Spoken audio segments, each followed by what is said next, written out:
ជំរាបសួរនិងសួស្តីប្រិយមិត្តទាំងអស់គ្នាថ្ងៃនេះ Admin FM Drama បានលើកយករឿងបែបតុក្កតាមកសម្រាប់ចែកជូនប្រិយមិត្តទាំងអស់គ្នាទស្សនាកម្សាន្តទៀតហើយរឿងនេះមានចំណងជើងថា The Little Mermaid កុំឲ្យខាត់ពេលយូរយើងចូលទៅដល់សាច់រឿងយើងទាំងអស់គ្នាដើមដំបូងនៃសាច់រឿងយើងបានឃើញតួអង្គជាព្រះរាជបុត្រម្នាក់ដែលមានឈ្មោះថា Eric ព្រះអង្គបានធ្វើដំណើរតាមនាវាជាមួយនឹងក្រុមមន្ត្រីនៅក្នុងមហាសមុទ្រដ៏ធំធេងមួយហើយសមុទ្រធំធេងហ្នឹងគឺជាមហាសមុទ្រអាត្លង់តិកនៅក្នុងមហាសមុទ្រដ៏សែនជ្រៅធំល្វឹងល្វើយហ្នឹងក៏មានពួកមេឆាដែលមានរូបរាងត្រីពាក់កណ្ដាលមនុស្សពាក់កណ្ដាលដែលគេហៅថាទេពមច្ឆាអញ្ចឹងណាប្រិយមិត្តទាំងអស់គ្នាហើយពពួកទេពមច្ឆាទាំងអស់ហ្នឹងគេរស់នៅយ៉ាងមានក្តីសុខដែលស្ថិតនៅក្រោមការគ្រប់គ្រងរបស់ស្ដេចត្រីដែលមានឈ្មោះថាត្រៃថុនស្ដេចត្រីនោះក៏មានក្តាមចំណុចមួយហើយក្តាមនោះមានពណ៌ក្រហមអេដមីនក៏សុំហៅថាក្តាមក្រហមដើម្បីស្រួលចំណាំថ្ងៃនេះយើងក៏បានឃើញពួកមច្ឆាជាច្រើនមកប្រជុំគ្នាហើយពួកមច្ឆាទាំងអស់ហ្នឹងគឺគេមកមើលការប្រគំតន្ត្រីរបស់បុត្រីស្ដេចត្រៃថុនហ្នឹងទាំង7អង្គការប្រគំតន្ត្រីដំបូងគឺចាប់ផ្ដើមឡើងពីបុត្រីទាំង6អង្គនិងបញ្ចប់ទៅដោយសម្លេងពីរោះក្រលួចពីបុត្រីពៅរបស់ស្ដេចត្រៃថុនហ្នឹងប៉ុន្តែបាត់បុត្រីពៅនឹងបាត់មិនដឹងថាព្រះនាងទៅទីណាឡើយបន្ទាប់មកសាច់រឿងក៏បានបង្ហាញពីបុត្រីពៅហ្នឹងបុត្រីពៅហ្នឹងមានព្រះនាមថាអេរៀលកំពុងតែសម្លឹងមើលទៅសំពៅមួយដែលធ្លាក់ចូលក្នុងបាតសមុទ្រជាមួយនឹងមិត្តសម្លាញ់របស់ព្រះនាងដែលជាកូនត្រីពណ៌លឿងដ៏តូចខ្ជូតមួយពួកគេទាំងពីរនាក់ក៏បានហាលទៅជិតសំពៅហ្នឹងហើយចូលទៅក្នុងសំពៅហ្នឹងតែម្ដងព្រះនាងអេរៀលនិងកូនត្រីពណ៌លឿងហ្នឹងបានហែលចូលមើលរបស់របរដែលធ្លាក់នៅក្នុងសំពៅនោះពេលនោះព្រះនាងក៏បានឃើញសមមួយហើយនឹងកំសៀវមួយទៀតផងដែរតែចៃដន្យអីក៏មានត្រីឆ្លាំងដ៏ធំមួយបានមកបំបីសំពៅហ្នឹងរួចហើយដេញចាប់ព្រះនាងអេរៀលនិងត្រីលឿងហ្នឹងធ្វើជាអាហារត្រីឆ្លាំងហ្នឹងក៏បានហែលដេញពួកគេទាំងពីរនាក់តែសំណាងអាក្រក់ត្រីឆ្លាំងនោះក៏បានទៅចាប់ជាមួយនឹងយុទ្ធការមួយធ្វើឲ្យព្រះនាងនិងត្រីពណ៌លឿងហ្នឹងបានរួចខ្លួនទៅបន្ទាប់មកព្រះនាងនិងត្រីលឿងហ្នឹងក៏បានបន្តមកលើសមុទ្រដើម្បីមកជួបនឹងសត្វលំពេមួយក្បាលសត្វលំពេមួយហ្នឹងក៏បានតាំងខ្លួនថាខ្លួនហ្នឹងស្គាល់របស់របររបស់មនុស្សហ្នឹងជាច្រើនពេលលើអញ្ចឹងហើយព្រះនាងក៏បានបង្ហាញសមទៅសត្វលំពេនោះហើយសួរថាតើរបស់នេះជាអ្វីសត្វលំពេនោះក៏តបទៅព្រះនាងអេរៀលថាអូនេះគឺជាក្រាស់សុសក់ដែលពួកមនុស្សហ្នឹងប្រើប្រចាំថ្ងៃតាមពិតទៅគឺជាសមញ៉ាំបាយសោះរីឯខ្សៀវវិញសត្វលំពេនោះបាយទៅជាថាជាឧបករណ៍តន្ត្រីរបស់មនុស្សទៅវិញអញ្ចឹងហើយបានថាមនុស្សយើងបើអត់ចេះទេកុំធ្វើអ្នកចេះអីនៅពេលដែលព្រះនាងអេរៀលបានឮសូរពាក្យថាតន្ត្រីភ្លាមព្រះនាងក៏នឹកឃើញថាថ្ងៃនេះគឺជាថ្ងៃដែលព្រះបិតារបស់ខ្លួនរៀបចំកម្មវិធីបន្ទាប់មកព្រះនាងក៏ប្រញាប់ប្រញាល់ប្រមូលរបស់របរទាំងប៉ុន្មាននឹងហើយហែលទៅសម្ដៅរកព្រះរាជវាំងវិញចំណែកឯនៅតាមផ្លូវទៅព្រះរាជវាំងក៏មានមេធ្មប់មួយដែលមានខ្លួនជាមនុស្សហើយជើងនឹងជាមឹកមេធ្មប់នេះមានឈ្មោះថាអឺសាឡាមេធ្មប់នឹងក៏មានគំនិតចង់ចាប់ព្រះនាងអេរៀលនឹងយកមកធ្វើជាកំណាត់ខ្មាំងដើម្បីយកទៅបំផ្លាញបិតាព្រះនាងដែលជាស្ដេចត្រៃថុននឹងតែមេធ្មប់នឹងចាប់ព្រះនាងមិនបានឡើយហើយយើងក្រឡេកមកមើលព្រះនាងអេរៀលនេះវិញព្រះនាងត្រូវបានបិតានឹងស្ដីឲ្យជាខ្លាំងសូម្បីតែក្តាមក្រហមរបស់បិតានាងនឹងក៏ចូលរួមស្ដីបន្ទោសឲ្យព្រះនាងដែរដោយឃើញស្ដេចត្រៃថុននឹងស្ដីឲ្យព្រះនាងខ្លាំងពេកត្រីពណ៌លឿងយើងនឹងក៏បានចេញមុខមកនិយាយថាមិនមែនជាកំហុសរបស់ព្រះនាងអេរៀលឡើយគឺថានៅតាមផ្លូវដែលគេត្រឡប់មកព្រះរាជវាំងនឹងគឺមានត្រីឆ្លាំងមួយដេញប្រហារពួកគេតែព្រះនាងនិងគេនឹងក៏បានរត់រួចខ្លួនបន្ទាប់មកត្រីពណ៌លឿងនឹងក៏បានធ្លោយមាត់ថាពួកគេក៏បានឡើងទៅលើផ្ទៃសមុទ្រដើម្បីទៅជួបជាមួយនឹងសត្វរំពេគ្រាន់តែឮពាក្យថាឡើងទៅលើផ្ទៃសមុទ្រព្រះបិតារបស់ព្រះនាងអេរៀលនឹងគឺមានអារម្មណ៍ថាខឹងខ្លាំងមែនទែនព្រោះតែព្រះអង្គគិតថាពួកមនុស្សយើងនឹងគឺគួរឲ្យខ្លាចថែមទាំងមិនចង់ឲ្យកូននឹងជួបគ្រោះថ្នាក់ឡើយតែព្រះនាងអេរៀលបានតមាត់ទៅបិតាថាព្រះនាងគឺធំហើយមិនមែនជាកូនក្មេងទៀតនោះទេទោះបីជាព្រះនាងដោះសារយ៉ាងណាក៏ដោយក៏ស្ដេចត្រៃថុននឹងមិនព្រមឲ្យបុត្រីរបស់ខ្លួនល្មើសនឹងច្បាប់ឡើងទៅលើផ្ទៃសមុទ្រទៀតទេរួចហើយព្រះនាងអេរៀលក៏ខឹងជាមួយនឹងព្រះបិតាហើយហែលចេញទៅឡើងលឿនចំណែកស្ដេចត្រៃថុនគាត់ក៏បានហួសចិត្តជាមួយនឹងបុត្រីពៅរបស់ខ្លួនបន្ទាប់មកស្ដេចត្រៃថុនក៏បានទៅពិភាក្សាជាមួយនឹងក្តាមក្រហមថាគាត់គួរតែធ្វើយ៉ាងណាបន្តបន្ទាប់ពីពិភាក្សាគ្នារួចហើយស្ដេចត្រៃថុនក៏បាននឹកឃើញល្បិចមួយឲ្យក្តាមក្រហមនឹងគឺតាមបុត្រីពៅរបស់គាត់នឹងឲ្យជាប់ជានិច្ចចំណែកក្តាមក្រហមវិញនៅពេលដែលទទួលបញ្ជាពីស្ដេចត្រៃថុនហើយក៏បានហែលមកតាមព្រះនាងអេរៀលតែម្ដងទៅបន្ទាប់មកក្តាមក្រហមក៏បានឃើញព្រះនាងអេរៀលនិងត្រីពណ៌លឿងតូចមួយនឹងចូលទៅក្នុងរូងសម្ងាត់មួយឃើញបែបហ្នឹងក្តាមក្រហមក៏បានហែលចូលទៅតាមភ្លាមតែម្ដងក្តាមក្រហមក៏បានឃើញពីភាពទួញសោករបស់ព្រះនាងនៅពេលដែលត្រូវបិតាស្ដីបន្ទោសឲ្យពេលកំពុងតែទួញសោកហ្នឹងព្រះនាងអេរៀលមិនបាននិយាយស្ដីអ្វីឡើយគឺព្រះនាងបានច្រៀងហើយក្នុងអត្ថន័យចម្រៀងនោះគឺព្រះនាងចង់ឃើញពួកមនុស្សរាំហើយព្រះនាងគិតថាបើសិនជាទ្រង់មានជើងវិញមិនដឹងជាសប្បាយយ៉ាងណាឡើយភ្លាមនោះព្រះនាងអេរៀលហ្នឹងក៏បានឃើញសំពៅ មួយរួចហើយព្រះនាងក៏បានហែលមកខាងលើដើម្បីមើលឲ្យបានច្បាស់ចំណែកឯក្តាមក្រហមបានខំប្រឹងស្រែកខាត់ព្រះនាងតែព្រះនាងមិនព្រមស្ដាប់ឡើយព្រះនាងក៏បានហែលទៅតង់សំពៅនោះហើយបានឃើញពួកមនុស្សទាំងអស់ហ្នឹងកំពុងតែរាំមានទាំងឆ្កែមានអីទៀតផ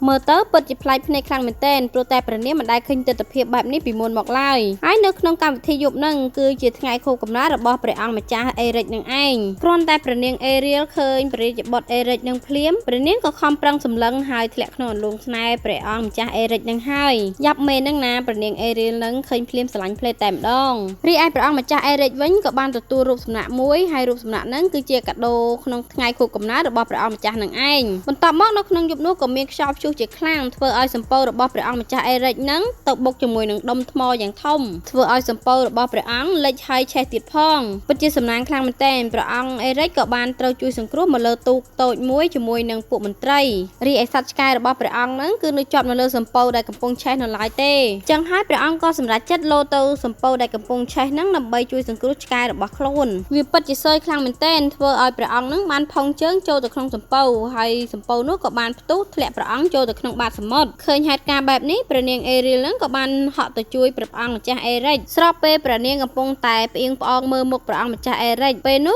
ស្រាប់តែឆ្កែហើយនឹងមន្ត្រីរបស់ព្រះអង្គម្ចាស់ហ្នឹងរកព្រះអង្គម្ចាស់អេរិចឃើញព្រះនាងអេរៀលក៏បានលោតចូលទៅក្នុងទឹកសមុទ្រយ៉ាងលឿនដើម្បីកុំឲ្យពួកមនុស្សទាំងអស់ហ្នឹងបានឃើញព្រះនាងហើយពេលនោះមេធ្មប់នោះក៏បានឃើញសកម្មភាពរបស់ព្រះនាងទាំងអស់ហ្នឹងដែរមេធ្មប់ហ្នឹងក៏នឹកឃើញល្បិចឡើងមកតែម្ដងខ្សែរឿងក៏កាត់មកដល់ព្រះនាងអេរៀលនេះវិញបន្ទាប់ពីបានជួបជាមួយនឹងព្រះអង្គអេរិចហើយព្រះនាងរៀងប្លែកជាងមុនដូចជាសប្បាយចិត្តខុសពីធម្មតាពេលឃើញព្រះនាងសប្បាយចិត្តខ្លាំងអញ្ចឹងក្តាមក្រហមក៏បានប្រាប់ទៅព្រះនាងថាឈប់ឲ្យព្រះនាងនឹងស្រមើស្រមៃទៅព្រោះតែក្តាមក្រហមនឹងដឹងថាព្រះនាងចាប់អារម្មណ៍ជាមួយនឹងព្រះអង្គម្ចាស់អេរិចបន្ទាប់ពីប្រាប់ព្រះនាងរួចហើយក្តាមក្រហមក៏បានដាក់មកបត់ដែរហើយពួកគេកំពុងតែជាងសប្បាយពេញនឹងព្រះនាងក៏មានឱកាសលួចចេញពីកន្លែងនឹងបាត់ទៅក្រោយពីក្តាមក្រហមជាងជាប់ក៏ត្រូវបានស្ដេចត្រៃថុននឹងហៅឲ្យទៅជួបជាបន្ទាន់ពេលដែលក្តាមក្រហមទៅដល់ស្ដេចត្រៃថុនក៏បានសួរទៅក្តាមក្រហមថាឯងមានដឹងអត់មើលទៅប្រហែលថ្ងៃនេះបុត្រីពៅរបស់យើងមានអារម្មណ៍ថារៀងប្លែកតើបុត្រីពៅរបស់យើងនឹងកំពុងតែមានស្នេហាមែន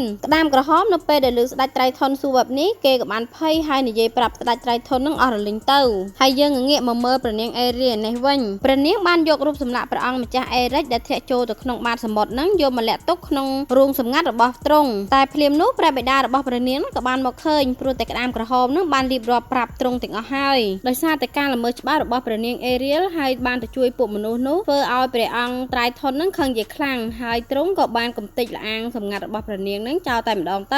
ៅសូម្បីតែរូបសម្លាកព្រះអង្គម្ចាស់អេរិចដែលព្រះនាងស្រឡាញ់បំផុតនឹងក៏ព្រះអង្គត្រៃថុននឹងកំទេចចោលដែរព្រោះហើយព្រះនាងអេរៀលក៏បានយំទួញសោកយ៉ាងខ្លាំងហើយដេញមិនឲ្យមានអ្នកណាម្នាក់ចូលមកក្បែរខ្លួនព្រះនាងបានឡើយដោយឃើញឱកាសល្អបែបនេះត្រីចំណិតរបស់មេធ្មប់នឹងក៏បានចូលមករកព្រះនាងអេរៀលហើយខ្លួនជាត្រីទេប៉ុន្តែមុខមាត់វិញដូចជាក្រពើអញ្ចឹងហើយត្រីនោះក៏បានមកប្រាប់ព្រះនាងអេរៀលថានឹងមានមនុស្សម្នាក់ធ្វើឲ្យក្តីស្រមៃរបស់ព្រះនាងនឹងខ្លាយទៅជាការពិតបានម្នាក់នោះគឺជាអ៊ុយសេឡាដែលជាធ្មប់ដ៏ពូកែម្នាក់ពេលនោះព្រះនាងក៏រៀងស្ទាក់ទៅក្នុងចិត្តដែរប៉ុន្តែដោយសារតែព្រះនាងឃើញកំទេចរូបសម្លាករបស់ព្រះអង្គម្ចាស់អេរិចនឹងព្រះនាងក៏ព្រមឲ្យត្រីទាំងពីរក្បាលនឹងនាំព្រះនាងទៅជួបមេធ្មប់នោះតែម្ដងទៅខណៈពេលនោះក្តាមក្រហមនិងត្រីពណ៌លឿងខ្ជូតនឹងក៏បានខាត់ព្រះនាងដែរប៉ុន្តែខាត់ព្រះនាងយ៉ាងម៉េចនឹងឈ្នះទៅបើព្រះនាងកំពុងតែស្រឡាញ់ព្រះអង្គម្ចាស់អេរិចខ្លាំងយ៉ាងហ្នឹងនោះអញ្ចឹងហើយក្តាមក្រហមនិងត្រីពណ៌លឿងហ្នឹងក៏សម្រេចចិត្តថាទៅតាមព្រះនាងដើម្បីឲ្យស្គាល់ទីតាំងដែលគេនាំព្រះនាងទៅនឹងឲ្យច្បាស់គ្រាន់តែព្រះនាងទៅដល់ភ្លាមធ្មប់អឺសាឡាហ្នឹងក៏បាននិយាយថាដើម្បីឲ្យក្តីសម័យរបស់ព្រះនាងបានសម្រេចហ្នឹងគឺតលតែព្រះនាងខ្លាយទៅជាមនុស្សមេធ្មប់ហ្នឹងក៏បន្តប្រាប់ព្រះនាងអេរៀលថារឿងជួយក្នុងក្តីស្នេហាហ្នឹងទុកចិត្តលើគេចោះគេមានជំនាញខ្លាំងណាស់គេបានជួយសង្គ្រោះអ្នកដែលមានស្នេហាហ្នឹងជាច្រើនគូមកហើយមេធ្មប់ហ្នឹងគឺជំនាញណាស់ជួយគេហ្នឹងតែខ្លួនឯងរកគូម្នាក់មិនឃើញសោះរួចហើយមេធ្មប់ហ្នឹងក៏បាននិយាយទៅព្រះនាងអេរៀលថាគេនឹងជួយឲ្យព្រះនាងខ្លាយទៅជាមនុស្សក្នុងរយៈពេល3ថ្ងៃហើយមេធ្មប់ហ្នឹងនិយាយថាក្នុងពេល3ថ្ងៃនេះធ្វើយ៉ាងណាឲ្យព្រះអង្គម្ចាស់អេរិចហ្នឹងថើបព្រះនាងឲ្យបានការថើបនេះគឺធ្វើឲ្យព្រះនាងហ្នឹងអាចខ្លាយទៅជាមនុស្សបានបើសិនជាព្រះអង្គម្ចាស់អេរិចហ្នឹងមិនបានថើបព្រះនាងក្នុងរយៈពេល3ថ្ងៃហ្នឹងទេគឺព្រះនាងនឹងខ្លាយទៅជាទេពមិច្ឆារហូតហើយព្រះនាងថែមទាំងខ្លាយទៅជាកូនចៅរបស់ខ្ញុំទៀតផងប៉ុន្តែបើសិនជាព្រះអង្គម្ចាស់អេរិចហ្នឹងបានថើបព្រះនាងដោយក្តីស្រឡាញ់និងស្នាមថើបដំបងនោះនឹងព្រះនាងនឹងខ្លាយទៅជាមនុស្សរហូតប៉ុន្តែនៅមានរឿងមួយទៀតគឺព្រះនាងនឹងត្រូវតែដោះដូរសម្លេងរបស់ព្រះនាងដោយ គិតថានេះគឺជាថ្លៃសេវាដែលខ្ញុំជួយប្រនាងទៅចោះគ្រាន់តែជួយគេសោះហ្នឹងណាទៀតថ្លៃសេវាអីណាទៀតនេះក្រោយពីស្រស់ស្រួលគ្នារួចហើយព្រះនាងក៏បានស្រែកច្រៀងហើយមេធ្មប់ហ្នឹងក៏បានស្រូបយកសម្លេងរបស់ព្រះនាងហ្នឹងយកទៅដាក់ក្នុងខ្យងមួយបន្ទាប់មកយើងក៏បានឃើញថាព្រះនាងអេរៀលហ្នឹងក៏ចាប់ផ្ដើមមានជើងពីរដូចមនុស្សយើងដែរហើយព្រះនាងក៏ត្រូវបានក្តាមក្រហមនឹងត្រីពោលលឿងតូចហ្នឹងជួយសង្គ្រោះព្រះនាងមកនៅលើគោកដែររីឯសត្វរំពេសមុទ្រហ្នឹងក៏បានយកក្រណាត់មករុំខ្លួនឲ្យព្រះនាងដើម្បីកុំឲ្យខ្លួនព្រះនាងនៅហាលវាលហាលខ្យល់ហើយខ្លួនទទេអីអញ្ចឹងទៅខ្មាស់គេស្របពេលនោះឆ្កែរបស់ព្រះអង្គម្ចាស់អេរិចហ្នឹងក៏បានធំក្លិនព្រះនាងអេរៀលព្រីហើយឆ្កែហ្នឹងក៏បានរត់ធ្វើជាសញ្ញាឲ្យព្រះអង្គអេរិចហ្នឹងរត់ទៅតាមវាដែរឆ្កែគេហ្នឹងពិតជាចេះខ្លាំងមែនទែនបន្ទាប់មកឆ្កែហ្នឹងក៏បាននាំព្រះអង្គម្ចាស់អេរិចហ្នឹងមកជួបជាមួយនឹងព្រះនាងអេរៀលយើងតែម្ដងគ្រាន់តែព្រះអង្គឃើញមុខព្រះនាងអេរៀលភ្លាមព្រះអង្គក៏បានស្គាល់ថានារីម្នាក់ហ្នឹងហើយដែលបានជួយសង្គ្រោះទ្រង់កាលដែលទ្រង់ត្រូវសម្ពៅលិចនោះតែព្រះនាងអេរៀលយើងពេលនេះគឺទ្រង់និយាយមិនកាត់ឡើយដោយសារតែទ្រង់បដូរសម្លេងជាមួយនឹងមេធ្មប់មុនហ្នឹងហើយទ្រង់បានត្រឹមតែធ្វើកាយវិការប្រាប់ទៅព្រះអង្គម្ចាស់អេរិចហ្នឹងតែប៉ុណ្ណោះតែទោះជាយ៉ាងណាក៏ដោយព្រះអង្គម្ចាស់អេរិចហ្នឹងក៏បានវឹកហាត់ព្រះនាងអេរៀលដោយសារតែព្រះនាងអេរៀលដើរមិនទាន់ស្ទាត់ជំនាញនៅឡើយទេព្រះអង្គអេរិចក៏បានបង្រៀនឲ្យព្រះនាងអេរៀលហ្នឹងដើរហើយបានបរោះសង្ហាបង្រៀនដើរអញ្ចឹងព្រះនាងគឺខិតខំព្យាយាមខ្លាំងមែនទែនក្រោយមកព្រះនាងក៏បានទៅមួយទឹកដោះខ្លួនឯក្តាមក្រហមដែលនៅរុំជាប់ជាមួយកន្សែងហ្នឹងក៏ត្រូវបានអ្នកបម្រើយកទៅបោកគក់ត្រឡប់ទៅលិនពេញនឹងឯងពេលដែលគេកំពុងហាលខោអាវក្តាមក្រហមហ្នឹងក៏មានឱកាសលោតចូលក្នុងបន្ទប់មួយក្តាមក្រហមហ្នឹងពិតជាសយមែនទែនគេលោតទៅចាប់បន្ទប់ដែលគេធ្វើម្ហូបទៀតក្តាមនោះលោតចុះលោតឡើងក៏ត្រូវបានចុងភៅចាប់ដាក់ចូលក្នុងចានម្ហូបយកទៅថ្វាយព្រះអង្គម្ចាស់អេរិចនៅក្នុងនោះក៏មានព្រះនាងអេរៀលហ្នឹងចូលរួមសោយជាមួយដែរពេលនោះគ្រាន់តែព្រះនាងបានឃើញសមដួសបាយភ្លាមព្រះនាងក៏យកមកសិតសក់ធ្វើប្រងើយព្រោះតែព្រះនាងត្រូវបានសັບរំពេហ្នឹងប្រាប់ថានឹងគឺជាក្រាស់សិតសក់របស់មនុស្សប៉ុន្តែនៅពេលព្រះអង្គម្ចាស់អេរិចនិងមន្ត្រីម្នាក់ហ្នឹងគាត់ធ្វើមុខឆ្ងល់ទៅព្រះនាងព្រមឈប់បន្ទាប់មកមន្ត្រីនោះក៏បានដកយកសៀនោះយកមកជក់ហើយព្រះនាងអេរៀលហ្នឹងក៏បានទាញសៀហ្នឹងយកមកផ្លុំធ្វើឲ្យមន្ត្រីហ្នឹងឡើងខ្មៅមុខរលដូចខ្ជុងតែម្ដងរីឯព្រះអង្គអេរិចវិញពេលដែលឃើញសភាពការអញ្ចឹងគាត់បានអស់សំណើចជាខ្លាំងរួចហើយព្រះនាងអេរៀលក៏បានឃើញក្តាមក្រហមនៅក្នុងចានមន្ត្រីម្នាក់នោះពេលកំពុងតែឃើញព្រះអង្គអេរិចនិងមន្ត្រីនោះនិយាយគ្នាព្រះនាងក៏បានបាក់ដៃហៅក្តាមក្រហមហ្នឹងចូលមកក្នុងចានរបស់ខ្លួនហើយធ្វើដូចជាមានរឿងអីកើតឡើងអញ្ចឹងលុះដល់ពេលយប់ឡើងហេតុតែព្រះនាងមិនដែលស្គាល់ពុកទុនព្រះនាងក៏បានហក់លោតចុះឡើងរហូតដល់គេងលក់មកនិយាយពីស្ដេចត្រៃថុនវិញព្រះអង្គពិតជាខ្វាយខ្វល់ក្នុងចិត្តមែនទែននៅពេលដែលបាត់បុត្រីពៅរបស់ទ្រង់អញ្ចឹងព្រះអង្គក៏បានចាត់ឲ្យគេរុករកបុត្រីរបស់ខ្លួននឹងពេញបាតសមុទ្រទាំងអស់លុះថ្ងៃថ្មីក៏បានមកដល់ព្រះអង្គអេរិចក៏បាននាំព្រះនាងអេរៀលនឹងដើរកំសាន្តពេញនៅក្នុងវាំងថែមទាំងបានរាំជាមួយនឹងគ្នាទៀតផងបន្ទាប់មកពួកគេទាំងពីរនាក់ក៏បាននាំគ្នាទៅជិះទូកលេងកំសាន្តនៅតាមមាត់ទឹកហើយថ្ងៃនេះគឺជាថ្ងៃទី2ហើយសម្រាប់ព្រះនាងអេរៀលដូច្នេះហើយរំពេសមុទ្រនិងក្តាមសមុទ្រនឹងក៏បានចូលដៃចូលជើងគ្នាបង្កើតទេសភាពឲ្យស្រស់បំព្រមព្រោះតែចង់ឲ្យព្រះអង្គម្ចាស់អេរិចនឹងថើបព្រះនាងអេរៀលរួចហើយព្រះអង្គអេរិចនិងព្រះនាងអេរៀលនឹងក៏បានសន្ទនាគ្នាព្រះអង្គអេរិចក៏បាននិយាយថាខ្ញុំមិនទាន់ដែរបានស្គាល់ឈ្មោះនាងឡើយព្រះអង្គក៏បានទាយឈ្មោះថាដៃអូណារ៉ាឆែលឈ្មោះផ្សេងជាច្រើនតែឈ្មោះទាំងអស់ហ្នឹងគឺមិនត្រឹមត្រូវឡើយពេលឃើញអញ្ចឹងក្តាមក្រហមក៏បានលួចខ្សឹបព្រះអង្គថាឈ្មោះអេរៀលព្រះអង្គអេរិចក៏បានភ្ញាក់ថាអេរៀលចំណែកឯព្រះនាងអេរៀលវិញពេលលឺអញ្ចឹងហើយទ្រង់ក៏ងក់ក្បាលហើយបញ្ជាក់ថានេះគឺឈ្មោះរបស់ខ្ញុំហើយរួចហើយពួកគេទាំងពីរនាក់ក៏មានអារម្មណ៍ស្នេហាទៅលើគ្នាទៅវិញទៅមកហើយពួកគេទាំងពីរនាក់ត្រូវចង្វាក់គ្នាប្រុងថើបគ្នាទៅហើយតែចង្រៃអីអាត្រីសមុទ្រដែលមុខដូចកពើហ្នឹងណាបានមកកាត់ចង្វាក់របស់ពួកគេទាំងពីរនាក់ធ្វើឲ្យទូកគេហ្នឹងកលាប់ចូលទឹកតែម្ដងរីឯមេធំអេសាឡានេះវិញគឺចាប់ផ្ដើមភ័យខ្លួនហើយព្រោះតែគេមិននឹកស្មានថាព្រះនាងអេរៀលហ្នឹងមានសមត្ថភាពធ្វើឲ្យព្រះអង្គម្ចាស់អេរិចហ្នឹងថើបគេបានអញ្ចឹងសោះមេធ្មប់អេសាឡាហ្នឹងក៏បានបន្លំខ្លួនធ្វើជាស្រីស្អាតម្នាក់ហើយក៏បានប្រើសម្លេងដែលព្រះនាងអេរៀលហ្នឹងលាក់ទុកនៅក្នុងខ្យងទៀតផងនៅពេលយប់ឡើងមេធ្មប់នោះក៏បានកន្លាខ្លួនមកស្រែកច្រៀងឡើងក្រលួចហើយសម្លេងហ្នឹងក៏បានឮទៅដល់ព្រះអង្គម្ចាស់អេរិចរីឯព្រះអង្គម្ចាស់អេរិចក៏បានសម្រេចចិត្តរៀបអភិសេកជាមួយនឹងនារីដែលមានរូបស្រស់ស្អាតហើយមានសម្លេងរបស់ព្រះនាងអេរៀលនឹងតែម្ដងចំណែកឯព្រះនាងអេរៀលដែលនិយាយមិនកើតនេះវិញគ្រាន់តែបានឮដំណឹងភ្លាមព្រះនាងក៏បានយំរត់ចេញពីកន្លែងហ្នឹងហើយទូញសោកខ្លាំងមែនទែនចំណែកឯកម្មវិធីរៀបអភិសេកមួយនេះគឺបានធ្វើឡើងនៅលើសំពៅដែលនៅលើមហាសមុទ្រហ្នឹងយ៉ាងស្វីតតែម្ដងស្របពេលនោះរំពេសមុទ្រហ្នឹងក៏បានដឹងថានារីដ៏ស្រស់ស្អាតហ្នឹងគឺជាមេធ្មប់ដែលបានបន្លំខ្លួនហើយលួចប្រើសម្លេងរបស់ព្រះនាងអេរៀលរួចហើយសត្វរំពេនោះក៏បានហោះទៅរកព្រះនាងអេរៀលហ្នឹងឡើងលឿនហើយបាននិយាយរៀបរាប់រឿងទាំងអស់ហ្នឹងឲ្យព្រះនាងបានដឹងចំណែកឯព្រះនាងអេរៀលនេះវិញគ្រាន់តែបានដឹងដំណឹងនឹងភ្លាមព្រះនាងក៏បានទុះហែលទៅរកសំពៅនឹងយ៉ាងលឿ នចំណែកឯពពួកសត្វរំពេហ្នឹងក៏បានបបួលគ្នាវាហ្នឹងទៅរំខានពិធីរៀបអភិសេកហ្នឹងមិនឲ្យបានសម្រេចទេហើយសត្វទាំងអស់ហ្នឹងក៏បាននាំគ្នាធ្វើបាបមេធ្មប់ដែលបន្លំខ្លួនហ្នឹងមួយទំហឹងតែម្ដងសត្វរំពេហ្នឹងក៏ព្យាយាមទាញខ្សែករូបខ្យងហ្នឹងមិនដាច់ហើយឆ្កែរបស់ព្រះអង្គអេរិចហ្នឹងក៏ដូចចិត្តទៀតបានហក់មកខាំគូតមេធ្មប់ហ្នឹងតែម្ដងអញ្ចឹងហើយធ្វើឲ្យសត្វរំពេហ្នឹងខំមិនដាច់ខ្សែកហ្នឹងបានសម្រេចក៏ធ្វើឲ្យខ្យងសាំងហ្នឹងធ្លាក់បែកហើយធ្វើឲ្យសំឡេងហ្នឹងរត់ទៅរកម្ចាស់ដើមវិញពេលនោះព្រះអង្គអេរិចក៏ទទួលស្គាល់ហើយបាននិយាយថានេះហើយគឺជាស្នេហាពិតរបស់ខ្ញុំដែលខ្ញុំស្វែងរកតាំងពីយូរណាស់មកហើយតែព្រះអង្គមិនទាន់បានថើបព្រះនាងអេរៀលនៅឡើយទេថ្ងៃក៏លិចបាត់ទៅហើយអញ្ចឹងហើយក៏ធ្វើឲ្យធ្មប់សាលាហ្នឹងបញ្ចេញរូបរាងពិតហើយក៏បានចាប់ព្រះនាងអេរៀលហ្នឹងចូលទៅក្នុងលំនៅឋានវិញទៅប៉ុន្តែស្ដេចត្រៃធិនក៏បានមកទាន់ពេលរីឯធ្មប់នឹងវិញគឺគ្មានខ្លាចស្ដេចត្រៃធិនអីបន្តិចឡើយធ្មប់នោះក៏បានបង្ហាញក្រដាស់ដែលខ្លួនចុះកិច្ចសន្យាជាមួយនឹងព្រះនាងអេរៀលឲ្យទៅស្ដេចត្រៃធិនហ្នឹងមើលទៀតផងព្រោះថាក្រដាស់មួយនេះมันអាចបំបែកបានងាយៗ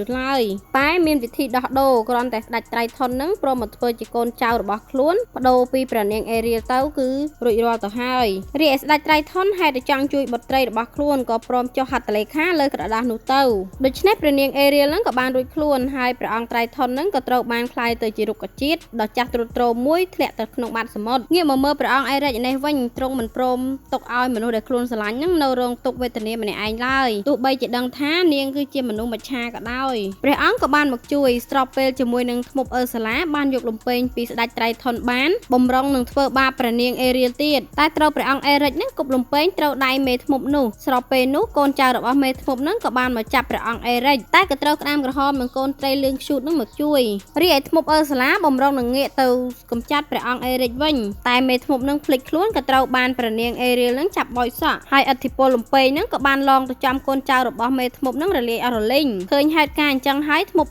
សាលាខឹងយ៉ាងខ្លាំងធ្មប់នោះក៏បានដំឡើងខ្លួនឲ្យធំទៅជាមឹកយក្សហើយក៏បង្កើតទៅជាទឹកគួចពេលអញ្ចឹងសំពៅដែលលិចនៅក្នុងបាតសមុទ្រហ្នឹងក៏វិលឡើងមកលើសមុទ្រវិញដូច្នេះហើយព្រះអង្គអេរិចហ្នឹងក៏ព្យាយាមខំប្រឹងឡើងទៅលើសំពៅហើយក៏បានបើកសំពៅដែលមានចុងឈើស្រួចហ្នឹងសម្ដៅទៅរកធ្មប់សាលាចុងឈើស្រួចចាប់សំពៅហ្នឹងក៏បានទៅចាក់ចំមេធ្មប់សាលាហ្នឹងធ្វើឲ្យមេធ្មប់ហ្នឹងស្លាប់បាត់ទៅហើយចំហាយខ្មៅរបស់មេធ្មប់សាលាហ្នឹងក៏បានហោះចេញពីសមុទ្របន្ទាប់មកគ្រួសារធ្មប់ទាំងប៉ុន្មានហ្នឹងក៏ត្រូវរលាយអស់ពីសមុទ្រដែររីឯពួកមិច្ឆាដែលត្រូវមេធ្មប់នឹងជប់ខ្លាយទៅជារុក្ខជាតិហ្នឹងក៏បានរលាយខ្លាយជាពួកមិច្ឆាមកវិញរីឯស្ដេចត្រៃធិនវិញក៏បានខ្លាយទៅជារូបរាងដើមជាមួយនឹងលំពេងហើយមកុដរបស់ទ្រង់ដូចគ្នាព្រះអង្គអេរិចក៏បានមកសន្លប់នៅមាត់សមុទ្រដែលមានព្រះនាងអេរៀលហ្នឹងអង្គុយមើលលើថ្មពីចម្ងាយព្រះនាងមិនហ៊ានទៅក្បែរនោះទេនៅពេលដែលស្ដេចត្រៃធិនឃើញបុត្រីបែបនេះទ្រង់ក៏បានយល់ពីសេចក្តីស្នេហាព្រះអង្គក៏បានយកលំពេងរបស់ទ្រង់ហ្នឹងជប់ឲ្យបុត្រីពៅរបស់គាត់ហ្នឹងមានជើងដូចជាមនុស្សមកវិញទោះបីជាព្រះអង្គដឹងថា